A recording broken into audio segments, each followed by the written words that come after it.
Morning, guys. How y'all doing? Hope you guys doing awesome today. So today is Friday, obviously. Great Friday. Happy Friday. So today we're talking about how to commit, achieve excellence, and change your life. Started by Hakim Pekko.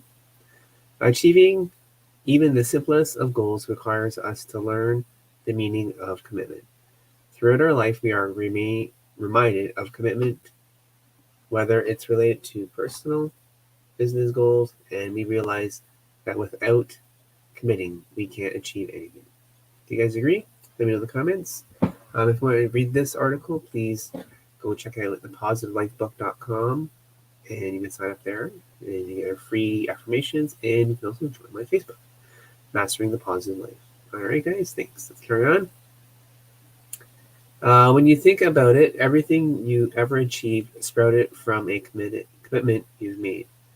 Whether it's your children, your degree, your job, or even your house. Learning how to commit is not simply about making commitments.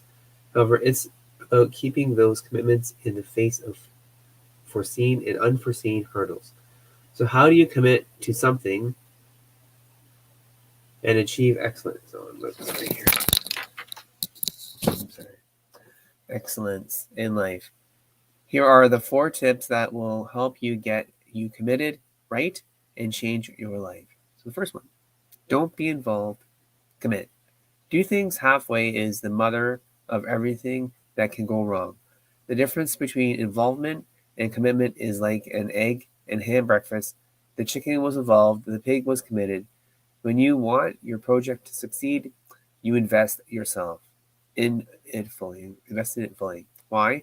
Because you can't afford to only be involved in being involved, meaning means you're not committed enough. And if you're not committed enough, that thing you've been working on won't see the light of day. Don't chicken out. You can't work on several things at the same time and expect excellent results. Make sure you're doing one thing and you're investing all you've got. Number 2, if you won't learn how to commit, someone else will. There's someone out there who knows everything you know, and they're probably not alone. Competing in sports has taught me that if I'm not willing to give 120%, somebody else will. It's by Ronald Mark, Bloomberg. We live in a highly competitive environment, and the truth be told, it's exhausting. So what are you going to do? What are you going to do? Are you going to quit? Probably not, but why? You're wired to keep on fighting. Every time you think you've reached rock bottom, you connect to an inner mechanisms based on millions of years of evolution, whose sole purpose is keeping us alive. It can be either by running and hiding, so you'll be able to fight another day, or by making you fight tooth and nail to get what you need. You probably heard about this fight or flight instinct. In fight or flight mode, your pupils dilate, your heart rate goes up, and blood pressure increases, with the purpose of getting more oxygen into your brain and muscles. This response allows you to give much more in a competitive environment. But guess what? The same thing happens inside the other guy's body. That's why the one who's more committed will be the last one standing. Do you agree? Let me know in the comments if you agree with that one. I totally believe that one. Be competitive, sports and stuff. Number 3, never give up. Never give in. Quitting is also a lesson, a real expensive one. If you ask me, you'll pay for that lesson with the time you lost, the energies you invested, and a major blow to your ego. However, sometimes you find yourself within your back to the wall and you need to take drastic measures to save the day. There's a quote from Sun Tzu, the ancient Chinese author, The Art of War, called it desperate ground. Throw your soldiers into positions for whence there is no escape, and they will prefer death to flight. If they will face death, there is nothing they may not achieve. Officers and men alike will put forth their utmost strength. Sun Tzu. Do you know why people quit? There are 3 major reasons. You know what they are? Check out the comments. Let me know what you think. Is it perfectionism, lack of faith, general inability to commit due to a history of failures? All three are bound to each other. The more you fail, the less you commit.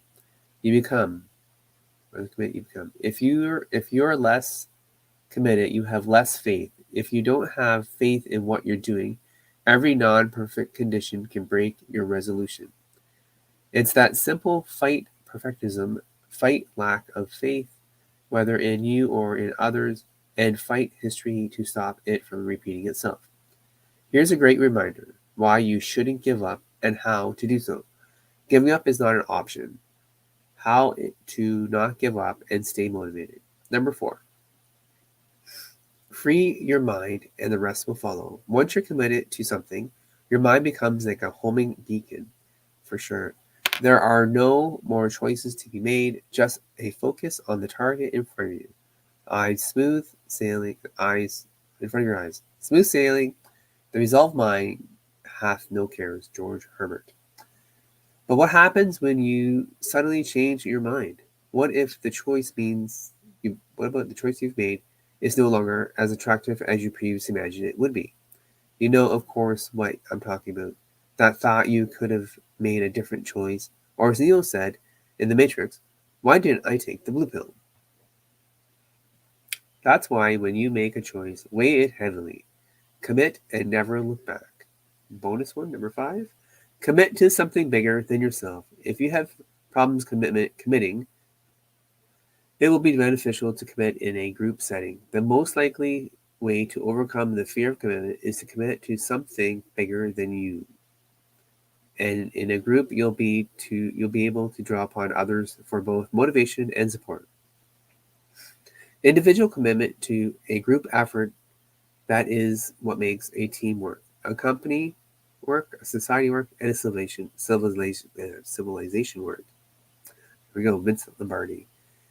In a committed group, everyone works for the benefit of that group. A perfect example is trying to teach a child to swim on his own versus with a group of kids his own age. Bottom line, commitment allows us to fulfill our most basic needs and achieve our most sought after dreams. It gives us purpose. Start small and remember the 5 things I just suggested. And it's never too late to learn to commit. If you guys like that article, let me know in the comments. I'd love to hear that. And also, thank you so much for listening today. And of course, as always, be positive and go after it. Thanks, guys. Have a good one.